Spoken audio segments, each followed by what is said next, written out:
রাজধানীর উত্তরা পশ্চিম থানায় দায়ের করা আব্দুল জব্বার হত্যাচেষ্টা মামলায় গ্রেফতার আন্তর্জাতিক অপরাধ ট্রাইব্যুনালের সাবেক প্রসিকিউটর তুরিন আফরোজকে 4 দিন রিমান্ডে নিয়ে জিজ্ঞাসাবাদের অনুমতি দিয়েছে আদালত। পুলিশের আবেদনের পরিপ্রেক্ষিতে ঢাকা চিফ মেট্রোপলিটন ম্যাজিস্ট্রেট আদালত এই আদেশ দেয়। বিস্তারিত জানাচ্ছেন এস.এম. ফয়েজ।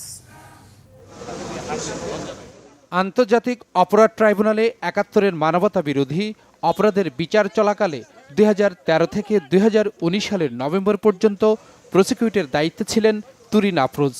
গেল মার্চে তুরিন আফরোজের বিরুদ্ধে উত্তরার পশ্চিম থানায় একটি হত্যা চেষ্টা মামলা হয়।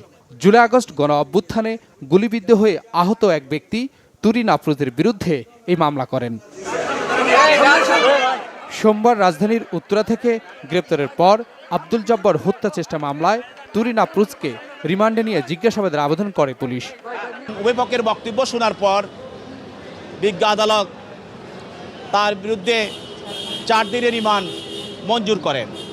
এছাড়াও তার বিরুদ্ধে বৈষম্যবিরোধী ছাত্র আন্দোলনে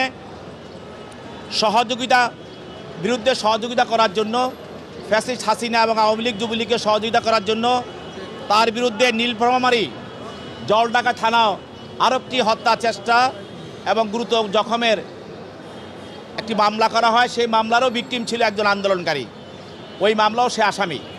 পাবলিক প্রসিকিউটর ওমর ফারুকী অভিযোগ করেন, সুপ্রিম কোর্টের যে কয়েকজন আইনজীবী ফ্যাসিস্ট হাসিনাকে সহযোগিতা করেছেন তাদের অন্যতম তুরিন আফরোজ।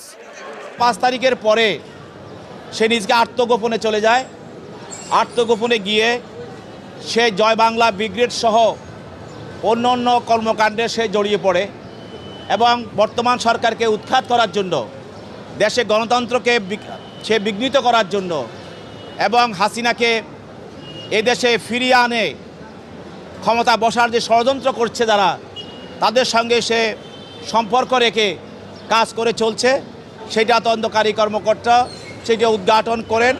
আদালতে শুনানির সময় তুরিন আফরোজ বলেন, পতিত আওয়ামী লীগ সরকারের সময়ও 6 বছর ধরে চাকরিতে বৈষম্যের শিকার হয়েছেন তিনি। এস.এম. ফয়েজ, বাংলা ভিশন, ঢাকা।